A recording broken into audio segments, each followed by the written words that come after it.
ارشاد باری تعالیٰ ہے اللہ ایسا ہے کہ اس کے سوا کوئی عبادت کے لائق نہیں۔ یہ آیہ کریمہ آیت الکرسی اسے ارشاد فرمایا گیا ہے حدیث شریف میں، اور سورہ بقرہ سے متعلق نبی کریم صلی اللہ علیہ وسلم کا ارشاد عالی ہے۔ آپ نے فرمایا جیسے کسی شے کی اونچائی ہوتی ہے، بلندی ہوتی ہے یا کوہان ہوتی ہے، تو آپ صلی اللہ علیہ وسلم نے ارشاد فرمایا کہ قرآن کریم کی بلندی سورہ بقرہ ہے۔ پھر سورہ بقرہ میں آپ صلی اللہ علیہ وسلم نے آیت الکرسی کو عظیم بیان فرمایا۔ تو اس آیہ کریمہ میں 10 حصے ہیں، مکمل جملے ہیں، اور اللہ جل شانہ کی شان اور قدرت بیان فرمائی گئی ہے۔ حدیث مبارکہ میں آیت الکرسی کے فضائل بیان فرمائے گئے ہیں، اور مختلف صحابہ کرام رضوان اللہ علیہم اجمعین کے واقعات سے بھی روایات ملتی ہیں۔ آیت الکرسی، اس میں کرسی کا ذکر ہے۔ یہ وہ آیت ہے جس میں اللہ جل شانہ نے کرسی کا ذکر فرمایا، اور بابرکت ہے۔ نبی کریم صلی اللہ علیہ وسلم نے ارشاد فرمایا، حدیث مبارکہ ہے کہ کوئی فرض نماز کی ادائیگی کے بعد اگر اس کا معمول ہے کہ باقاعدگی سے آیت الکرسی پڑھتا ہے، تو اس کے اور جنت کے درمیان صرف موت کا جو پردہ ہے وہ حائل ہے۔ اور اس کی شرح میں علماء کرام وہ تحریر فرماتے ہیں کہ اس سے مراد ہے کہ جب اس نے اپنی غربت، مفلسی اور اپنی ضرورت، احتیاج واسطے دیے، آپ کو رحم آیا، آپ نے چھوڑ دیا۔ صبح نبی کریم صلی اللہ علیہ وسلم کی خدمت میں جب پہنچے تو آپ صلی اللہ علیہ وسلم نے رات کے واقعے سے متعلق دریافت فرمایا کہ ابو ہریرہ رات کو کیا واقعہ پیش آیا؟ تو آپ نے سارا واقعہ سنایا، تو آپ صلی اللہ علیہ وسلم نے فرمایا جھوٹ بولتا ہے پھر آئے گا۔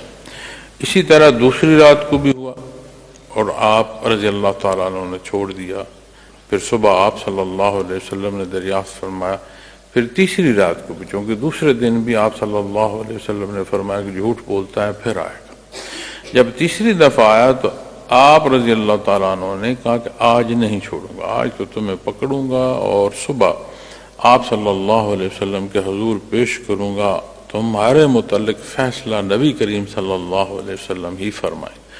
ساری محنت سماجت کے بعد پھر اس نے حضرت ابو ہریرہ رضی اللہ تعالیٰ عنہ کو عرض کی کہ اگر میں آپ کو کوئی ایسا کلام بتا دوں جس سے آپ کو شیطان سے بھی حفاظت نصیب ہو تو پھر تم مجھے چھوڑ دیں۔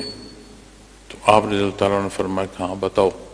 تو اس نے آیت الکرسی بتائی، اور اس میں پھر مختلف روایات، چونکہ مختلف واقعات آتے ہیں تو یہاں بھی جو نسبت بیان فرمائے گی کہ جو آیت الکرسی رات کو سوتے وقت پڑھے گا تو اللہ کریم اس پر محافظ مقرر فرما دیں گے، اور شیطان اس تک رسائی نہیں حاصل کر سکے گا۔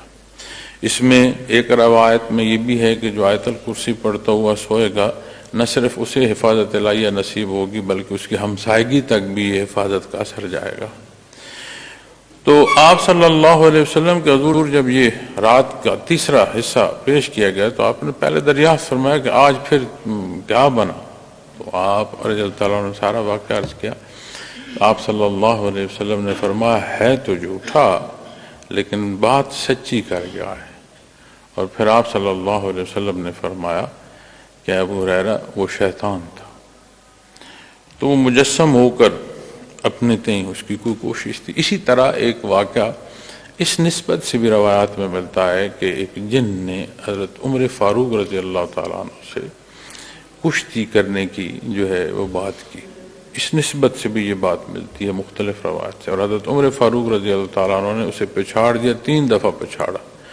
تو تیسری دفعہ پھر اس نے یہی بات بتائی کہ آپ جیت گئے ہیں، تو میں اس کی نسبت آپ کو یہ بتاتا ہوں کہ آیت الکرسی پڑھی جائے تو شیطان نہیں آتا۔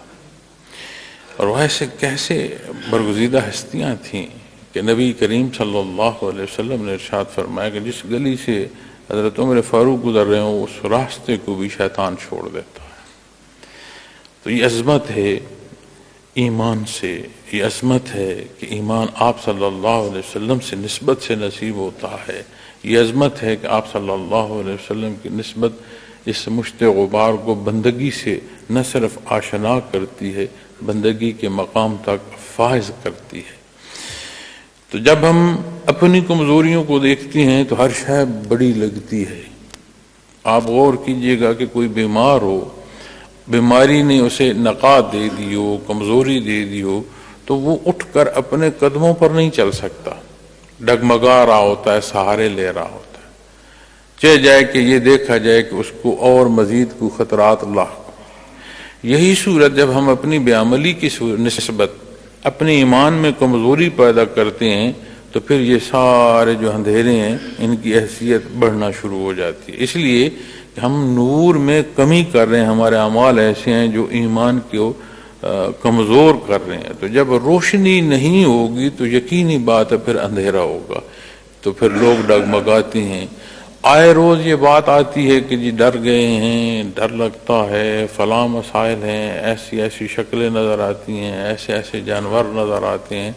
اور اگر پوچھا جائے کہ محترم کیا آپ نماز پنجگانہ کی پابندی فرماتے ہیں، تو وہاں پھر کوئی واضح جواب بھی نہیں دیتے۔